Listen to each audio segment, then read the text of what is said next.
Do you forget stuff all the time? Is your memory garbage? Would you like it to get better? Well, you're in luck because today's episode, we're going to be talking about how to improve your memory. This is the Existential Stoic podcast. I'm Randy. That's Danny. What's going on, Danny? What's up, Randy? So, Danny, how's your memory? I think my memory is actually really good when I choose to use it. That Hmm. makes sense. That makes a lot of sense. Yeah, I sometimes every once in a while, you guys who listen to the podcast will probably notice I'll be trying to remember something to say and it'll just like gone. But that's really the only Oh, time it that is happens where I everybody. lose stuff with my memory. But I also don't try to remember that much stuff anyways. So, that being said, we each have three suggestions for how to improve your memory. I'll go first since it's my week. My first one is write it down. Now, this is something it's beneficial twofold. So the first off is if you're trying to remember a whole bunch of stuff, you're just going to lose it all. It's like trying to juggle a whole bunch of balls. It just doesn't happen. So if you write it down, it clears your mind from it.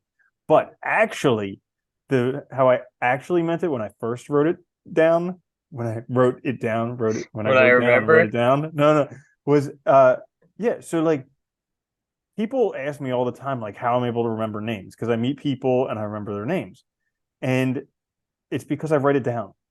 I have a name list on my phone.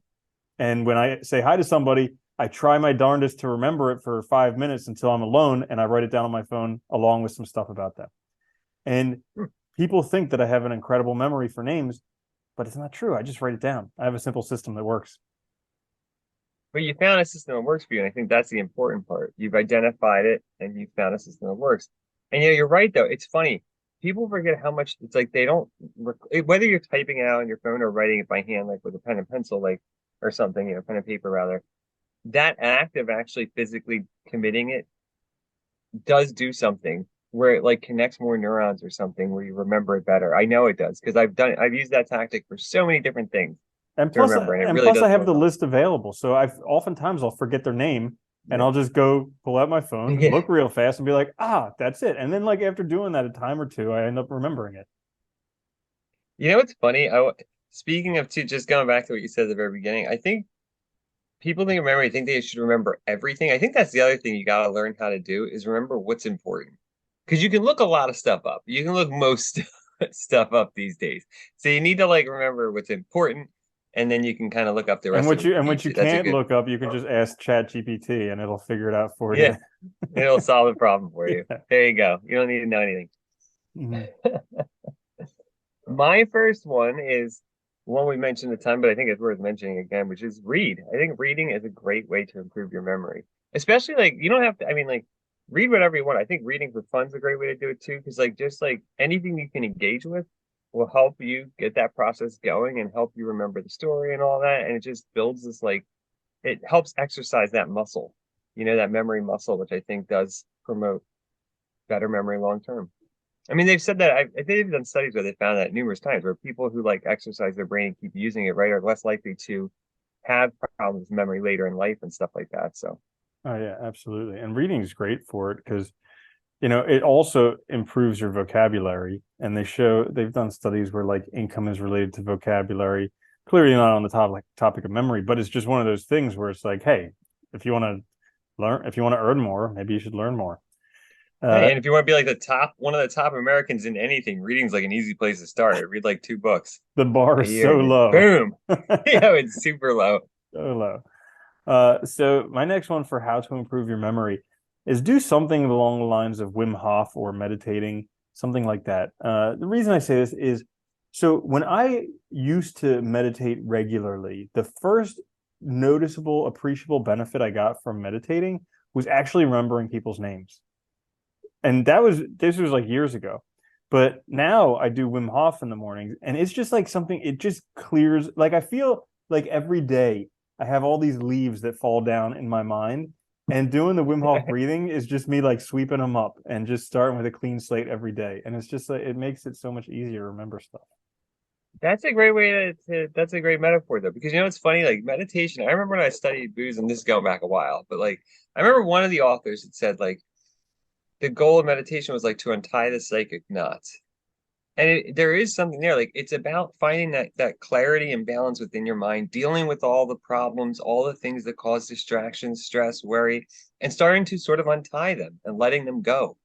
And so you free up. I don't think most people realize how much mental space is wasted every day on stresses, worrying about problems that you can't solve, imagination, past, fear of the future, all that. And like if you start to untie that stuff and deal with these things, you free up so much of your mental space for dealing with everyday problems, remembering things, and like just life, right? So I think, yeah, it's like meditation's super important for that. Finding that balance. It's a good Hmm. one.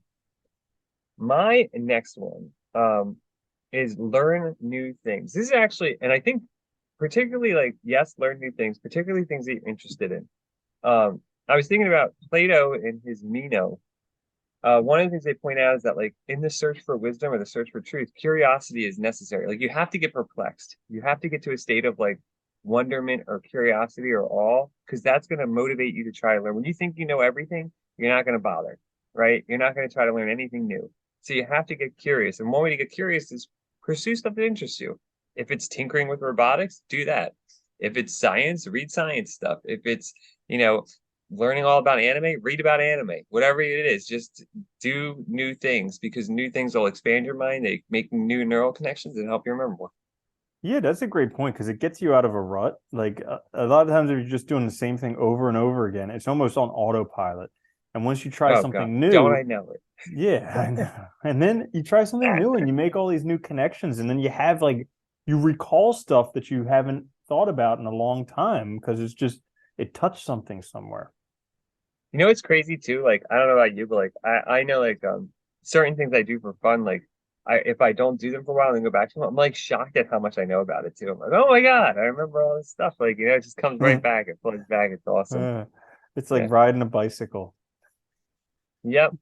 That's that. That's the metaphor. Yeah. That's the metaphor. So my last one for how to improve your memory is use it or lose it. It's like that thing from that saying from 40-year-old version. Is it true if you don't use it, you lose it? And is that a serious question? Yeah.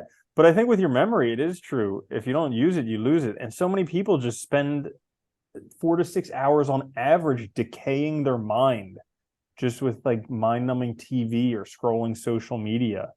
But I'm staying connected. Yeah. And it's like, nah, your brain is literally decaying in your head. So yeah, I mean, it's up to you if you want to use it to build something, or if you just you're either growing or dying, and it's kind of up Yeah, to you. basically. Yeah. It's when you said that too, the first thing that came to mind is like I remember this is I don't know if anybody else has a similar experience, but I had some older relatives I remember who like after they retired, they just did nothing. And it's like I could see their decline. And it was really sad. Like it's like they didn't know what to do with themselves. They had no purpose anymore. And they just like, but they didn't know how to find new things. So they just like just you could just see them deteriorate. And it's really sad, but it's the truth. Like we live a lot longer now than we ever lived before. Life is a lot easier in a lot of ways. You can do nothing, and so you need to be active or you will lose it, you know? Yeah, I mean, you make a point there how we live a lot longer because, like, a lot of people are like, "Oh, my best years were like, from when I was a child until like my teens until university. Like, that was an amazing life." And it's like you literally have that long in life between when you retire and when you die. Are you just Yeah, gonna sit yeah. it parked in front of a TV, or are you gonna go make something out of it? And twice that in the middle. Yeah, right. Yeah, it's freaking nuts. Yeah, dude. It's crazy. Hmm. My last one actually I think is like it goes along well with what you were just saying too, which is just limit distractions. I think we forget about this too. Like I know myself, like I remember, and you know, this is dating myself. I remember like when I first started at college, people were using like AOL Instant Messenger and stuff and all, and like email was a big thing. Like you got, they were important. Emails were really important, whatever. And And I had multitasking was a actually, thing. yeah, yeah, yeah, right. Put I it had on to your turn all that resume. You stuff can off. multitask. I can do more than one thing at once. Yeah, but I remember having to actually shut that stuff off because I realized that when I was trying to do my schoolwork and stuff, it was such a distraction because you feel this impulse to check every 5 minutes, right?